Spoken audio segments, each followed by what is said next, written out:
So I'm so excited about today. As I was saying, we've actually had personal experience in recruiting family, but I'm not going to be sharing about that right now. As I say, the person we recruited is fast asleep after traveling back from America and being a little out of the same time zone. But I'm particularly excited today because there's a few of us in this chat who have either been recruited as family members or have recruited other family members. And I think it's going to be so interesting to see what does that dynamic look like? What are the pros of recruiting family? What are the not so pros of recruiting family? And what advice would you give to other people who were wanting to recruit family? And I know it's not always possible, if you're in a big corporate, of course, there's, rules and processes and things in place. But if you're in a small recruitment consultancy or your own company, then you can recruit family, and there's no red tape that you have to jump across or snip open to be able to do that. So the first person we wanted to hear from today is you, Teresa, and you might notice that there's two people, Teresa and Andrew, who have the same surname. So they are our first case study here. And Teresa, like me, has been in the world of recruitment for over 25 years. And I think for a few of us in this room, that's the case. And she started her own recruitment consultancy, HR Exchange. And that was about 5 years ago. And that's been going really, really well. And one of the people that she recruited to join her is her son, Andrew, who you'll see is the one with the McDonald surname. And so they'll be able to update you on what has transpired since then. But Teresa, welcome, and thank you so much for being willing to share your experience and what's worked and what you've learned and all of those things with us. So is there anything you want to say as part of your introduction before I jump in and start asking you questions? Yeah, so thanks so much. It's very exciting to be here. I suppose you can say I fell into recruitment, as a lot of us do or did in the past. But I did choose to stay in it because it was something that really just stuck with me. It gave me purpose. I started very young, working for a labor broker. They did temp recruitment and permanent recruitment. And while I was there, I wore a lot of different hats. So when that closed down in 2017, I had to decide what I was going to do. And although I liked the business side of things, recruitment was really where I felt there was meaning for me. And so that's when I started HR Exchange. Initially, it was just me on my own. I did have a partner, but she wasn't working with me in the business. So yeah, pretty much just me on my own until Andrew started with me. Okay, and so when did Andrew start with you? Sure, it wasn't long after we started. He started initially just to help me out. He wasn't working at the time, job hunting, started to help me out just on a part-time basis and until he found something, which he did. He found something, moved on, and then came back. Okay. So was it your vision to recruit Andrew and have him as part of your business from the start? Was that a thought that crossed your mind right from the start, or was it kind of, it all fell into place? No, it wasn't. No, I hadn't planned to recruit him, and I never saw him as a recruiter. It was not something that I thought he would be interested in, that I thought he would do well at. Everyone had always told him he was a salesperson. So, he was kind of going in that sales line, external sales on the road. That was his thing. And it's only when he came back to me that I actually, listening to him, speaking to clients, candidates, just getting involved with stuff and learning over time, that I realized he's really just cut out for this. So that's when I kind of said to him, this could be a career choice. Okay. And I'm wondering also, because you have your own business, was there ever that sense of, I'd like to kind of leave a legacy or be able to hand over the business at some stage to somebody in my family? Yeah, so I did, initially I didn't know how it was going to work, but it was kind of, I wanted something that I could build on, that I could, however it was going to work, I could leave for the family. I could, have something going into the future with them. Yeah. And Andrew, so maybe you can tell us a little bit. I mean, Teresa's shared a bit about how you kind of got in and she wasn't sure at first. And tell us a little bit about what you were initially interested in and a little bit about your background and how you felt being brought into this business or kind of falling into it, as I think you've described before. Yeah, look, very similar to what Teresa said. So it wasn't initially my plan. I always thought I'd go into business, sales. The route I sort of seen following is the sales side of things. Really loved that idea. Like Teresa says, I started out with her initially when the business first opened, just helping out, learning a little bit more, trying recruitment, trying my best to find people that I could. And then, yeah, a position popped up. I left. I spent a couple of months elsewhere, almost a year, and then I came back. And I loved it. Hey, when I came back, I sort of more realized what Teresa meant by you can build a career on this, you can grow in this industry. And then I just set my mind to it. And over the past 5 years, almost, well, call it 4 years that I've been with HR Exchange, I sort of learned so much about the industry and sort of where I see myself going in the future. I've got a career path where I lost that vision a little while back when I was trying sales and customer services, stuff like that. So yeah. And how did you feel about working for your mom? I always feel a little bit weird. Like, should I say Teresa or your mom, or, you know, it's like, what do you call her? But yeah, how did you feel about reporting to her as your boss? So at first it was one of those cases. It's similar to what you said. Now you never know what to call her. Is it mom? Is it boss? And when Teresa was with her previous company, I worked there a short stint, not directly working for my mom, but I was just helping out a little bit here and there because I also at the time wasn't working. So in helping out, there was a lot more employees. I referred to my mom as Teresa. She was never mom. So at first it was a little bit awkward, but I kept it strictly professional. Then when I started with HR Exchange, I started realizing there is the sort of relationship between personal and work, especially working for your mom. So I sort of amalgamated the two, if I can put it that way, merged the two into mom and Teresa. So with clients, it's still Teresa. Some of our long-term clients, obviously most of our long-term clients know that Teresa's my mom. So they'll often refer to her as mom, but I still refer to her as Teresa just to keep that professional relationship with my clients.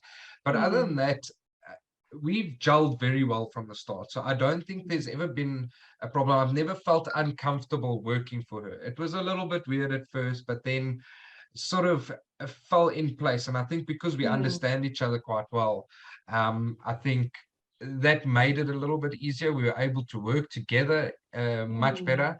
It's not a case of I don't know what you like, you don't know what I like, I'm so scared to step on these toes or those toes.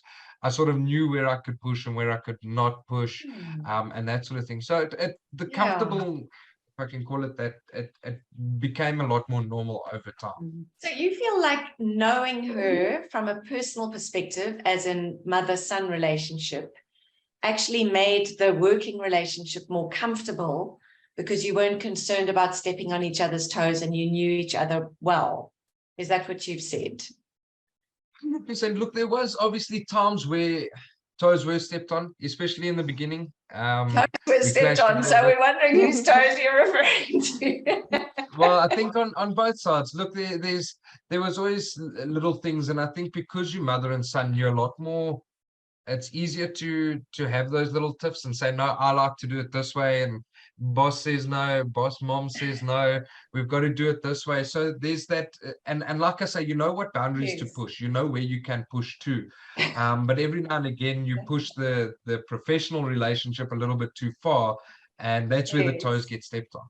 No, sure. I think children typically know how far they can push their parents. So I can imagine that going into that working relationship. And Teresa, from your side, how did you experience your son reporting to you. And yeah, how do you think having him as your son affected that reporting relationship?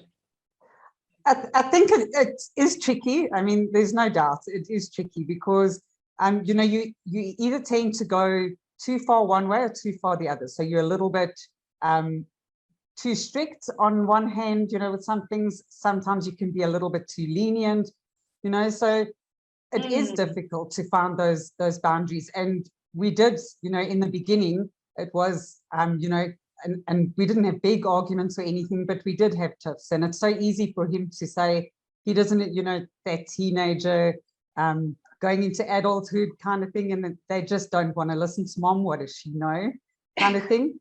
So yeah, it was difficult in the beginning. And of course, being mom, you very quickly jump on your high horse because who is this child to tell me what, you know, what I can do and what I can't do. So yeah, it's very tricky. No, sure. So can I ask a little bit, you know, I mean, if you feel like it's too, you know, close to home, you don't have to answer, but I would be interested. You said sometimes you can be too strict, sometimes too lenient.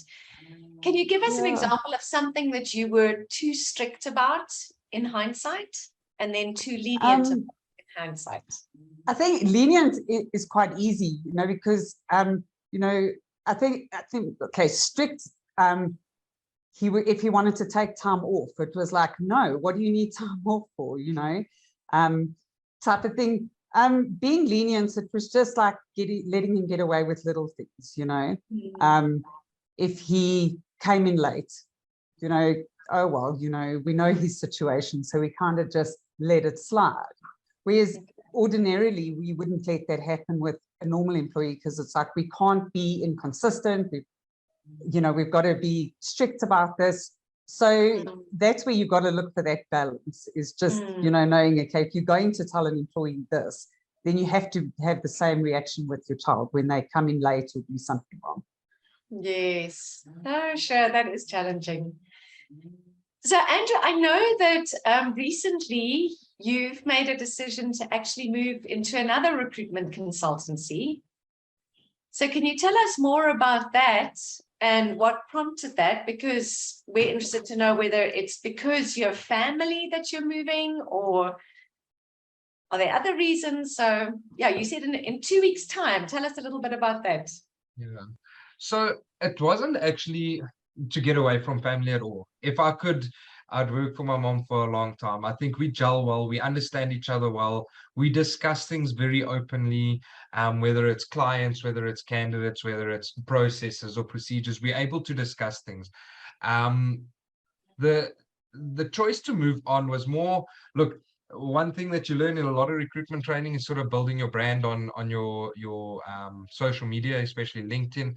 So my mom's always kind of said to me, look, if an opportunity comes up, don't completely turn it down because you're hear them out, listen to what they have to say. Maybe it's opportunity for you to grow. So this opportunity came through. It's not a consultancy position, it's internal recruitment, it's within the tech space. So for me, I just felt that it was an opportunity for me to sort of grow a lot more, to learn a lot more, and it opens a lot more doors in terms of global recruitment. I know a lot of your big players in the US and stuff like that, your internal companies, your Googles, that's sort of where I see myself going in the future, is to a large company in the tech space, because I feel that's where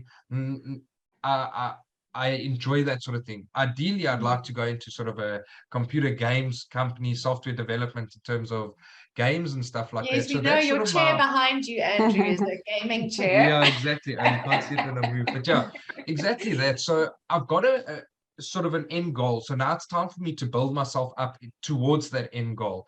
So the opportunity came up, and it's not like I went out hunting for positions or anything like that. They approached me. I had a discussion with them. It seemed very interesting. It gave me a lot of room to grow, a bit of a bigger company, because we are a small agency at the moment in terms of staff. So a little bit of a bigger company in terms of the amount of placements they do, what type of placements they do, and sort of the global presence as well. There's a lot more room to grow in terms of globally as well, to get that global. So getting more experience. exposure getting a different kind of environment. And I think it will be different reporting to somebody who's not your mom and having a different dynamic. And now you don't know how far you can push someone. And you might know when you're not know when you're gonna step on their toes, on one another's toes. So let me ask each of you, because I'm interested to also hear, I see Joe and Sean are here as well, and I know they're a mother-daughter relationship. And Elsie, I know you also have a daughter working for you, but I don't see Ellen here right now. But before we hear a little bit more about how that type of relationship works, Teresa, if you were to kind of sum it up and say, here's something that I think I did really well in recruiting family, and I'm glad, and here's something I would do differently next time if I was recruiting family. What do you think those would be? Sure. And again, I'm putting you on the spot, so that's a tough one. So I think in terms of what I would do, what I think I did well is just mentoring Andrew. I think he's learned all he can from me now. He's reached that ceiling in our company, so to speak. So I think just mentoring him and giving him that initial opportunity, spending time with him to actually give him the training. We really gelled well. We worked well as a team. So yeah, in terms of that, I think we did well. I don't know what I would do differently. I think it was, in the beginning, it was a bit rocky, but as soon as we set those boundaries, it was fine. And I think that's the most important thing when you are employing family, whether it's a child, whether it's a cousin or an aunt or something, is to know where those boundaries are. From both aspects, because it's so easy to think that you can just ask your child to do something that you wouldn't ordinarily ask an employee to do. So you've got to know where those boundaries are. You've got to set them from the start. So I think if I had to say something, it would be that. It's just knowing where the boundaries are right at the beginning. No, I hear you. I think that boundaries issue is, very good advice and very hard to put into practice, I think, because it's so tempting to be like, oh, just because they're family. Yeah, just you can put your laptop up and just get it done quickly for me, but you wouldn't ordinarily ask somebody else to do that. So why don't you just go quickly hang out the washing? So Andrew, from your side, what do you think worked well that you would do again, and anything you think you would do differently if you were to work for your mom or family again? So I think Teresa hit the nail on the head with the whole setting boundaries thing. I think initially I'll be honest, initially I thought, this is going to be a bit of a, how do I put it? Sort of a free ride. It's going to be okay. It's going to be easy. But I think then the sort of laxy-daisy attitude comes in initially. And then I started realizing, hey, this is real stuff. Look, I was very young and only had pretty much one proper job before then. And that's when I sort of started realizing, hey, this is a real job. I need to work my butt off to make sure that I make a success out of myself and out of the business and make my mom proud. That was the three main things. So in terms of doing things differently, maybe just from the start, taking Teresa's advice and trying to make a career out of it. Because like I said, initially, the first little stint that I was there, I kind of thought, I don't think recruitment's for me. I don't feel like there's enough of a career that I can build here. Whereas Teresa was advising me that from the start. So just sort of, mom's there to guide you in life and in this case work, and sort of taking her advice and running with it a lot more efficiently than I did initially. That's the main thing I would have sort of changed from being in the beginning, but we've grown from there. I've grown a lot, realized the career I can make, and taken a lot of advice from my mom. Yeah, I think that's pretty much the only thing I would do differently. And then the one thing that I think would sort of stay the same was just sort of, I don't know how to put it. make sure that you sort of understand each other. We got along, like Teresa said, and I've said earlier, we had a bit of friction in the beginning, obviously rubbing shoulders, but we very soon gelled together, and we sort of started learning each other a lot better when it comes to a professional environment, and not just. So I think that's one thing I would keep the same, is just making sure that we understand what is required of us, from sort of get-go, where the boundaries are, like Teresa says. Those boundaries, yeah. Thanks, Andrew. No, I think that's very helpful and very insightful. And thank you so much for both sharing your journey and being vulnerable about it's not all roses, not all. But it's great to see how you've worked through it and you've grown and you've seen, okay, more of this, less of that. So Elsie, I don't know if you want to add anything. I know your daughter isn't here, but perhaps there's things you can share and add as a business owner who's recently recruited your daughter. Yes, very much so. Shame she's sick today. She's got tonsillitis. So that's why she's not on the call. But yeah, it's wonderful listening to everybody else and their boundaries. We have no boundaries at this point. We are mother and daughter, and we do everything together. We are bad influence on each other and a good influence on each other. If we both feel like not working, we get in the car, we go shopping. So I'm at this point not a good leader, not a good manager, and we have no boundaries at the moment. But it's been 3 months. I'm still in awe with how she's picking up the industry, the knowledge, the way she's doing interviews. Just, for me, she's 26. For me, she's still this teenager. So I'm thinking, wow, I can't believe it. And she does really have a knack for this. Many years ago, she said to me when she was really young, she said, oh, I can't think of anything more boring to do than recruitment, because I've always been in recruitment and all I talk about is recruitment. When I meet somebody, the first thing I do is ask them what they do. Which company they work for. So she looked at that and she thought, how boring. And then, I left her, and she's got a job, and she works full-time, part-time.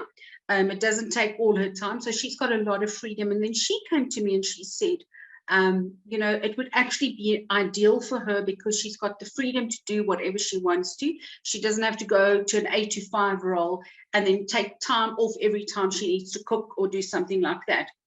So it's just made a lot of sense. She's brought clients on board already just through her network, like purely by accident, without trying. She brought in a brand new client on board.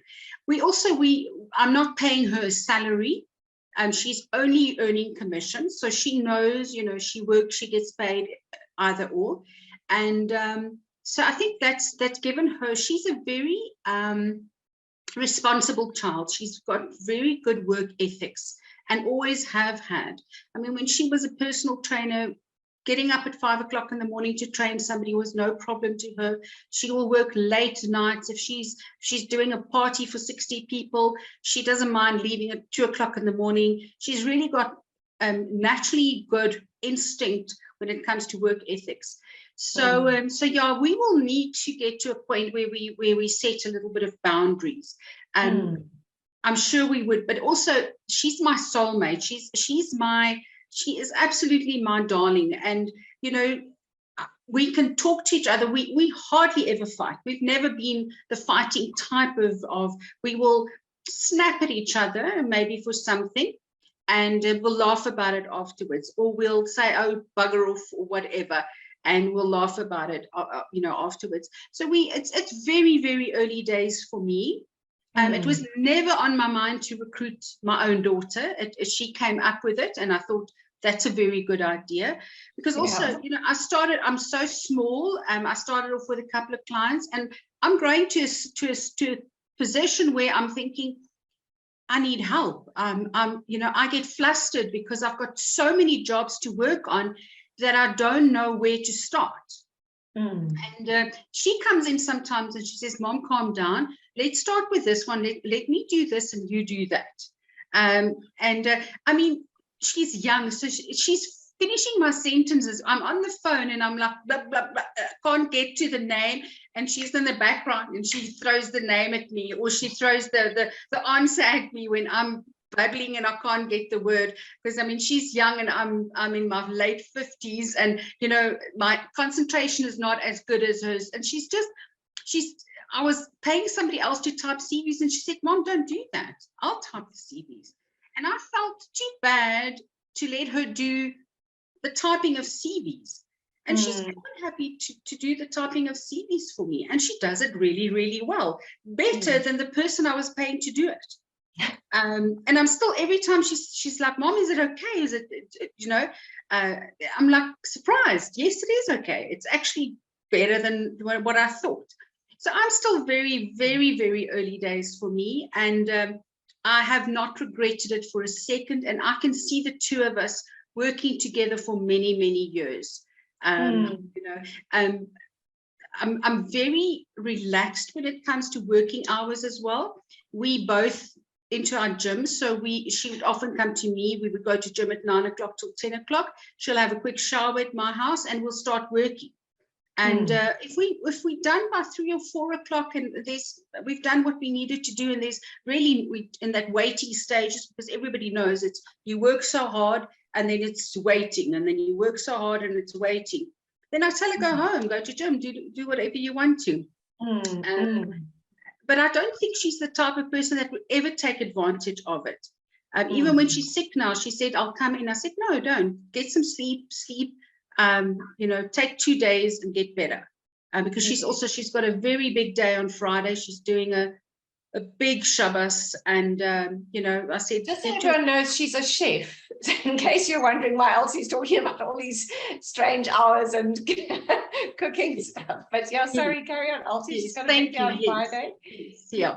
So, and like Monday, she's got a lunch to do again, so she won't come in on Monday. So it's a very free kind of working environment at the moment, and it might change later on. I think the dynamic will change if I'm ever in a position where I need to recruit more people.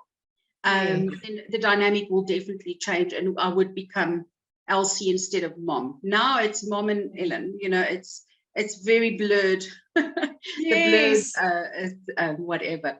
But yeah, I think it's wonderful that this level of trust between two people. You can't find better trust than with your child. So I'm very happy, and I think, you know, I think there's a lot that she's going to learn from me, just by watching. And she's already said, you know, she's learned so much, and she also learns things that I do wrong. You know, she'll say, I wouldn't have done that. I wouldn't have said that. And I said, oh, you're right. She's also given me CVs, and I've said, no, they're not right. Then she'll come back to me. She says, no, I want you to look at these CVs properly. And then I do look at them properly, and I say, okay, I see what you see. Let's put this one forward, because I'm very hard, and I sometimes overlook things because my standards are sometimes too high. Because if I think I won't employ this person, I think my client won't employ that person. So sometimes I'm that's a little bit difficult for me to put that in place. But yeah, I'm very, very happy with her. It's wonderful having her around. It's wonderful the energy that she brings. And like I say, it's just those days that we decide, let's rather go have a bottle of wine that I need to look at. As long as there's nice food to go with it, to absorb it up. But the chef, you don't have to worry about that. Exactly. So yeah, but thank you so much. It's lovely being part of this. I really enjoy it, and it's a pity she's not here. I'm sure she would have had a lot to say. Yes, well, I'm glad we're recording it so she can share afterwards and share some comments. But it's also lovely to hear the progression of relationships. You're saying, you know, you're just kind of right at the start, and then you're hearing Joe, who's kind of gone into it, and, you know, one is staying, one's leaving, and Andrew and Teresa, who've been together a while, and now Andrew's going into a different recruitment consultancy. So it's really, yeah, sure. I'm just so grateful for all of your experiences and what you're sharing. And I think I really agree with you on that level of trust, that I think the boundaries resonate with me. I mean, as I say, we had our son working with us at the beginning of the year. And And so it was hard to have the boundaries, but he would have them as a younger guy. I'd be like, oh, Ross, can't you just, he'd be like, no, I'll do it tomorrow morning. I'm like, oh, okay. But so I was grateful that he would put that in place. But I think, I mean, for me, I work with my husband, and there's just that, even though we do different things in the business, there's just that intense trust and loyalty that I think I do take for granted hearing you speak, that it's just unquestionable. Of course, the other person is going to do their best and be honest and stick it out, you know, so it's, yeah, it is amazing. And from that perspective. Just one last thing. I mean, we're already fighting about money. She hasn't made a cent yet, and we're already fighting about it. I've given her a certain percentage, and she said, "No, Mom, you can't give me. It's too much. I've done nothing. I said, "No, it's your client. You brought the client in. For that, you will get this and this and this." And she's like, "No, it's too much. And I have to watch, because I want to just give her as much money as I, you know, because she's earning commission. So for me, it's a pleasure to see her earn good money, and support her income even further. So yeah, like I say, she's already at that point where she says, no, it's too much. I can't accept that. Which is lovely. She's not greedy, and she's not saying, give me 50% for this, and it's my client this, and it's my candidate this. I've made her make a list of all the CVs she types, so I pay her for the CVs. At least she earns a little bit of money for the CVs, because I was paying somebody else, so rather pay her. No, sure, that's what I did. Yeah. Don't worry, Mom. Don't worry about it, kind of thing. Yeah, so it's so sweet. That is sweet, and it's nice to have somebody fighting from the other perspective of don't pay me so much, rather than come on. Yeah. Oh, thanks, Elsie. That's very heartwarming. My pleasure. So I know there are others of us in this chat. So Sanette, Jared, Kaz, Jade, Vicky. So is there anything that any of you would like to share? Stories or situations where you've worked with family, or even just questions you want to ask those who have shared? Yeah, Sanette. So hi, everybody. Yeah, so I've had multiple experiences with working with family. Hein and I don't have kids, but we do have nephews and nieces.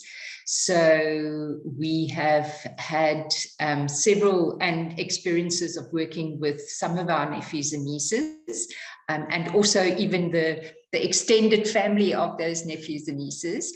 And I think it was Elsie who mentioned, you know, I think the thing that one always has to take cognizance of is what is the work ethic of that person. So for me, it's not about, do I employ family or do I work with family in a business situation or not, but is that person's work ethic, can I work with that person's work ethic?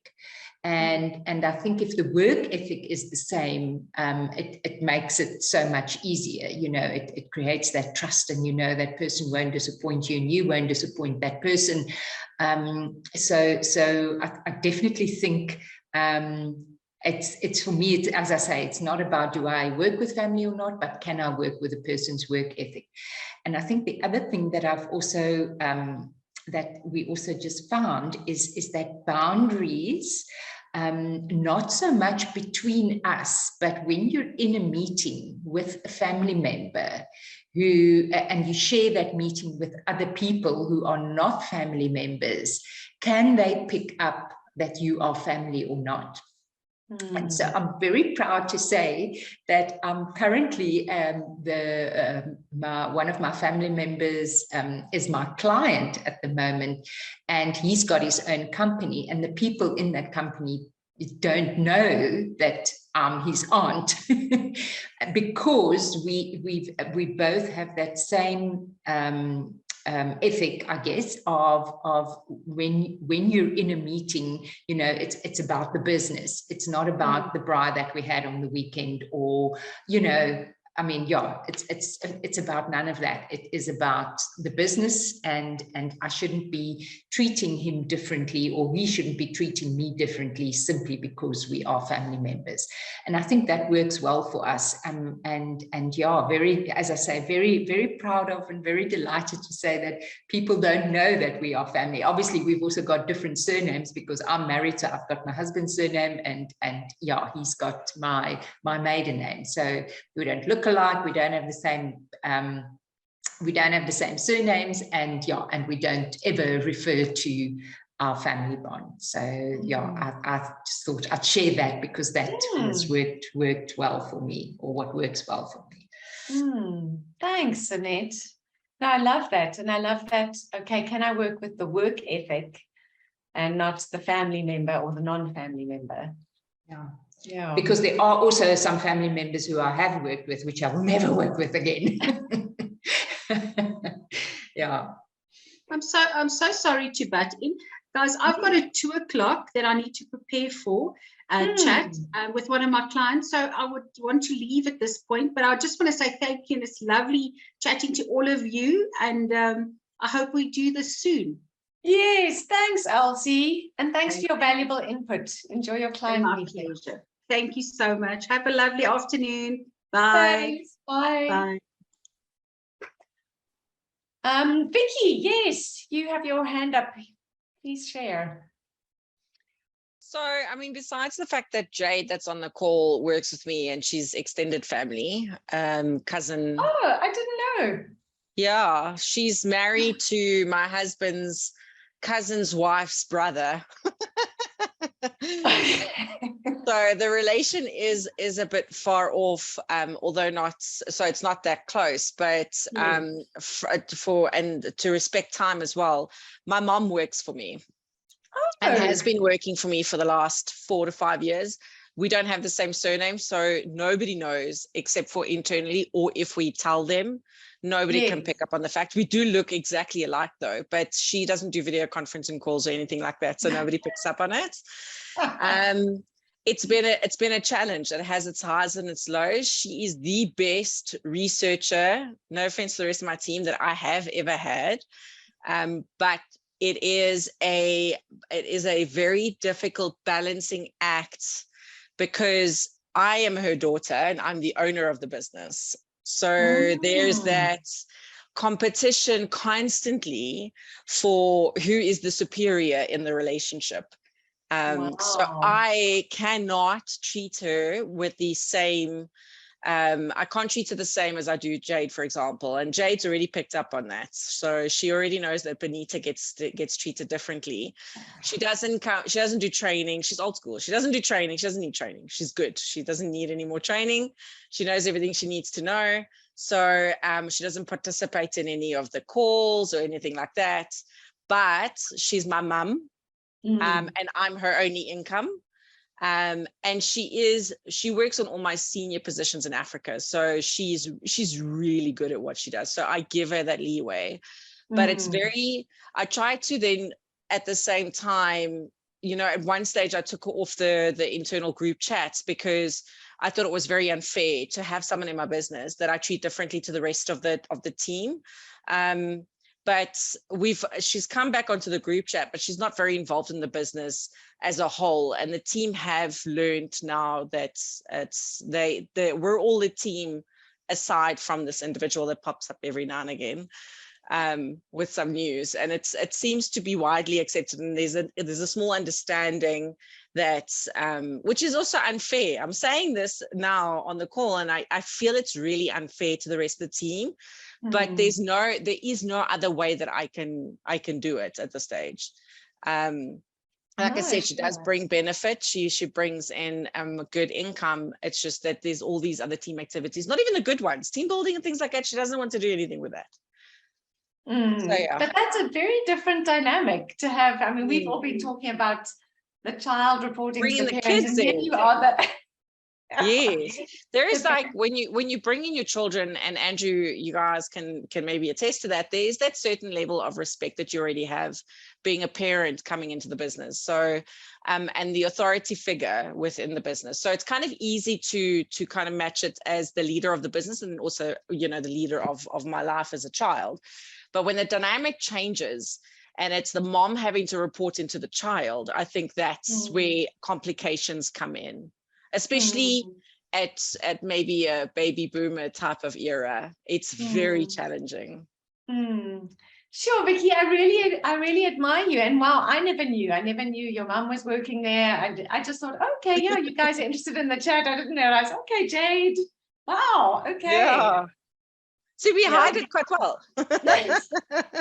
Like snakes. Oh, you know what? It's 2:00. I can't believe it. And I really loved hearing your stories. Thank you so much for sharing. And I feel like this is a to be continued conversation. So I hope that you've got one another's contact details. You can definitely please pop your details into the chat if you want to remain connected to everybody here.